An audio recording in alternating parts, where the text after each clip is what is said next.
Hello दोस्तों, एक बार फिर स्वागत है आप सबका अपने YouTube चैनल 1-to-1 क्लासेस पर। मैं आपका अपना दोस्त नितेश बजाज आ गया हूं आप लोगों के बीच में।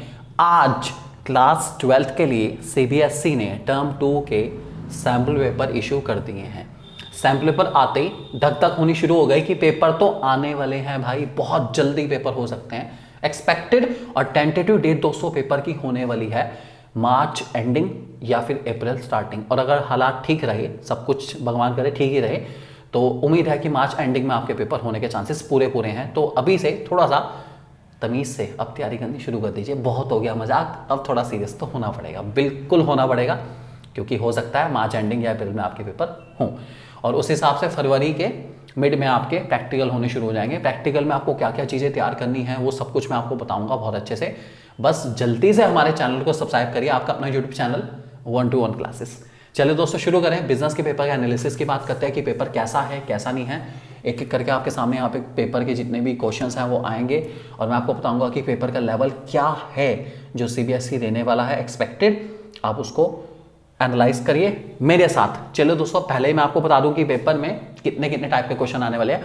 दोस्तों 2 मार्क के 4 क्वेश्चन, 3 मार्क के भी 4 क्वेश्चन और तो और 5 मार्क के भी 4 क्वेश्चन, टोटल 40 नंबर का पेपर। इसका मतलब 4 क्वेश्चन 4 क्वेश्चन 4 क्वेश्चन, 2-2 नंबर वाले भी 4 क्वेश्चन, 3 नंबर वाले भी 4 क्वेश्चन और 5 नंबर वाले भी पूरे 4 क्वेश्चन रहेंगे हमारे सामने बिजनेस के एग्जाम में। बता देता हूं, लेवल जज करेंगे। पहला क्वेश्चन आपके सामने यहाँ पे है दोस्तों, identify explain the 2 sources of source of recruitment which can not be used when the existing staff is either insufficient और did not fulfil the eligibility criteria. जब इंटरनल से कोई नहीं मिलता तो कहाँ एक्सटर्नल के कोई भी 2 सोर्स नॉर्मल है, बहुत मुश्किल नहीं है, समझने में इतनी ज़्यादा दिक्कत नहीं आएगी। सिंपल क्वेश्चन है हमारा, ठीक है।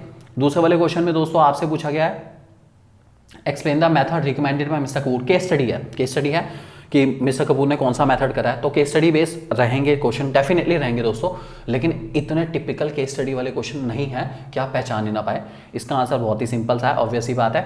इक्विटी शेयर्स की बात चल रही है या फिर हम लोग ब्रोकर हाउस वगैरह को भी कॉन्टैक्ट कर रहे हैं तो आप बता सकते हैं, कोई दिक्कत नहीं। मेथड ऑफ फ्लोटेशन टॉपिक का नाम है, इंपॉर्टेंट टॉपिक है बहुत ज़्यादा, मोस्ट इंपॉर्टेंट टॉपिक में ही रहेगा, तो ये इतना मुश्किल नहीं आएगा, पहचानने में आसानी है। Explain the 2 concept which are the part of exercise which would reveal whether a company is understaffed, overstaffed और optimal staff। 2 तरह के एनालिसिस करे जाते हैं, आपको बताइए, that is workforce analysis and workload analysis।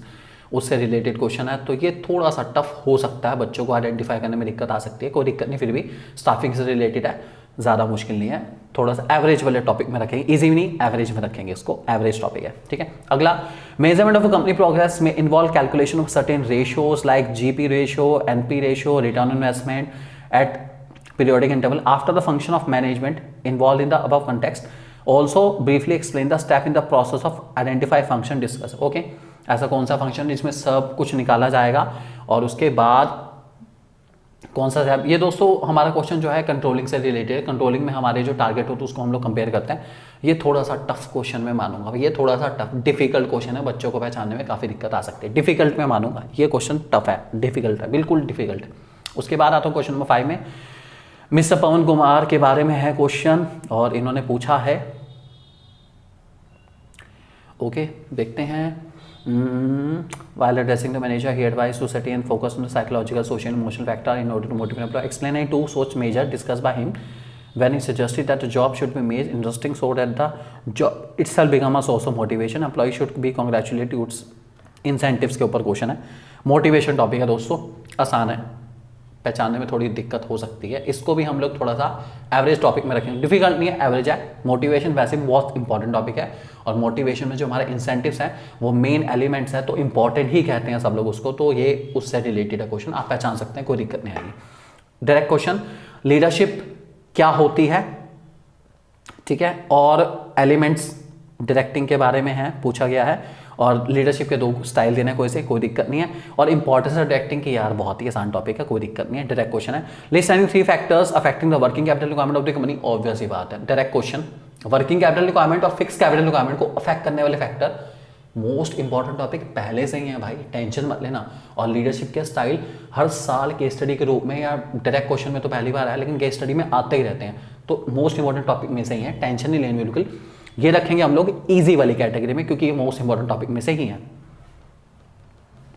Question number 8 में ओके पूछा गया है to benefit of function of management highlighted verb. Okay देखना पड़ेगा भाई, यहाँ पे सीसीटीवी, अच्छा ये सीसीटीवी कैमरा वाला क्वेश्चन दोस्तों, ये बहुत पुरानी केस स्टडी है, ये कंट्रोलिंग से रिलेटेड रहेगा दोस्तों हमारा, ठीक है, जिसमें हम परफॉर्मेंस को जो है कंपेयर करते हैं और देखते हैं कि हमारे एम्प्लॉयज़ वगैरह सही से काम करें ना करें। उसके बाद इन्होंने क्या करा है, she also reward employees with a bonus, incentive भी दिए गए हैं, ठीक है। तो फंक्शन ऑफ मैनेजमेंट दोस्तों रहेगा हमारा, ठीक है, ये भी हमारा एवरेज कैटेगरी में है, आपको पहचानने में दिक्कत नहीं आएगी, कोई भी प्रॉब्लम नहीं आने वाली, ठीक है। तो ये कंट्रोलिंग और डायरेक्टिंग से रिलेटेड हो सकता है, ठीक है। उसके बाद enumerate the 5 rights of consumer, most important topic है राइट्स ऑफ कंज्यूमर, 5 ही है, 5 में से आगे और क्या चाहिए, ईजी टॉपिक, बहुत ईजी टॉपिक में से है दोस्तों, ये तो बहुत ही आसान है, ठीक है। और responsibility of a consumer protection act तो भी ईजी टॉपिक है, डायरेक्ट क्वेश्चन है। State any 5 regulatory function of security exchange board of India, भाई और क्या चाहिए, SEBI के फंक्शन, रेगुलेटरी हो, प्रोटेक्टिव हो, डेवलपमेंट हो, सब मोस्ट इंपॉर्टेंट टॉपिक है, डायरेक्ट दे दिया, 5 नंबर में है भाई, बहुत ईजी हो गया क्वेश्चन, और क्या चाहिए, ठीक है।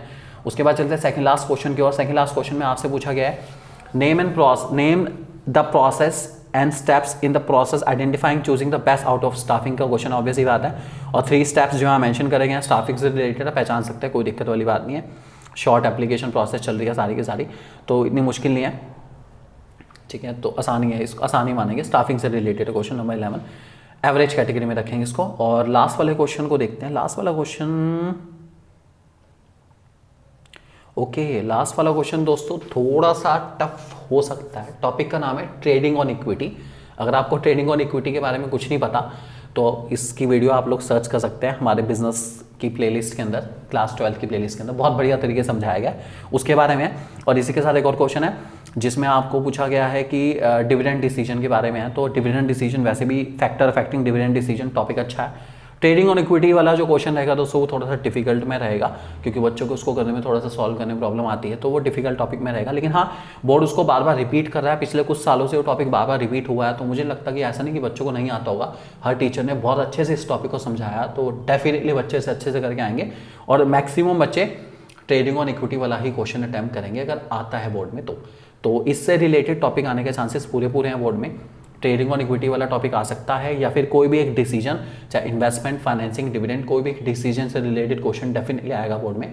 ओवरऑल पेपर ठीक है, बहुत ज़्यादा मुश्किल नहीं है, जितना टाइम दिया गया है आप लोगों को, टाइम यहाँ पे दोस्तों मेंशन करा गया है आप लोगों के लिए, पूरे 2 घंटे हैं, 2 घंटे में भाई बहुत आसानी से हो जाएगा पेपर, और सारा का सारा सब्जेक्टिव पेपर है, डिटेल अच्छे से करके जाना, बिल्कुल मत सोचना अगर वो कहते हैं कि स्टेप्स को सिर्फ आइडेंटिफाई करना है तब भी मैं डिटेल लिख के आऊँगा, क्योंकि CBSE बोर्ड बोलेगा किसी को कुछ नहीं पता, कब और किस चीज़ पे नंबर काट ले कोई भरोसा नहीं है, इसलिए वो आइडेंटिफाई भी कहेंगे तब भी मैं अपनी तरफ से 1-2 लाइन एक्सप्लेन करके आऊँगा, मेरा भरोसा मैं खुद, पक्की बात है, डिटेल ज़रूर देंगे, टेंशन मत लीजिए। ओवरऑल पेपर देखा जाए तो दोस्तों इसको हम लोग 8 आउट ऑफ 10 नंबर रैंक देंगे, क्योंकि पेपर मैक्सिमम क्वेश्चन ऐसे हैं जो एवरेज कैटेगरी में है, इजी कैटेगरी में नहीं, एवरेज कैटेगरी में आएंगे।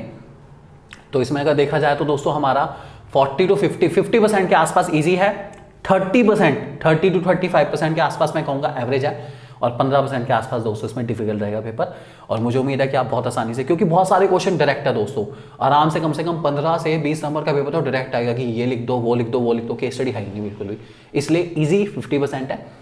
एवरेज में कुछ केस स्टडी ऐसी हैं जिनमें आपको थोड़ा सा डीपली जाना पड़ेगा, क्योंकि चैप्टर भी इस बार थोड़े से टफ हैं बिजनेस स्टडी के अंदर, और डिफिकल्ट में कुछ खास नहीं है, 1-2 क्वेश्चन है जिसमें फैक्टर अफेक्टिंग डिविडेंड डिसीजन या EBIT एनालिसिस या हमारा ट्रेडिंग और इक्विटी वाला टॉपिक है, वो थोड़े से डिफिकल्ट हो सकता है कुछ लोगों के लिए। ये हमारा दोस्तों था एनालिसिस बिजनेस स्टडी का टर्म 2 का सैम्पल पेपर आ चुका है आपके लिए, आप देख भी पा रहे थे यहाँ पे। अभी चैनल को सब्सक्राइब करिए ताकि आगे भी आप लोग ऐसी ही वीडियोस और ऐसी यूजफुल वीडियोस और ऐसा यूजफुल कंटेंट देख पाएं इस चैनल पर। थैंक यू वेरी मच दोस्तों, take care and God bless you.